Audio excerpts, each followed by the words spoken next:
लफुर्ने पुणे जिल्ह्यातील एक मोठे शहर असून ऐतिहासिक सांस्कृतिकदृष्ट्या लाभलेले फार सुंदर शहर आहे मित्रांनो। इथले लोक देखील छान आणि मनमिळाऊ आहे। जर तुम्ही लफुर्नेमधून असाल तर चॅनलला लाईक शेअर सबस्क्राईब सपोर्ट केल्याशिवाय जा नको, जेणेकरून पार्ट 2 मदत होईल प्रत्येक मित्रमंडळी नातेवाईकापर्यंत आणि लफुर्ने वाफ्यापर्यंत देखील जास्तीत जास्त प्रमाणात व्हिडिओ शेअर करायला विसरू नका। आणि तुम्ही लफुर्नेमधून कुठून हा हे देखील मला कमेंट सेक्शनमध्ये कळवा। चला तर व्हिडिओला सुरुवात करूया। त्या अगोदर पुणे जिल्ह्यातले बाकी शहरातले देखील व्हिडिओ आपण या चॅनलवरती बनवलेले आहे, ते देखील तुम्ही चेकआउट करू शकता।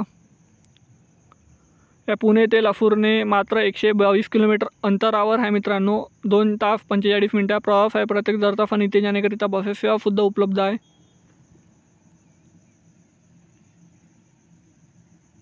ह्या लफुर्नेचा नकाशा। लफुर्नेच्या पार्ट 2 साठी चॅनलला लाईक शेअर सबस्क्राईब सपोर्ट करा, जेणेकरून पार्ट 2 मदत होईल। भेटूया नेक्स्ट व्हिडिओमध्ये। धन्यवाद। जय हिंद, जय महाराष्ट्र।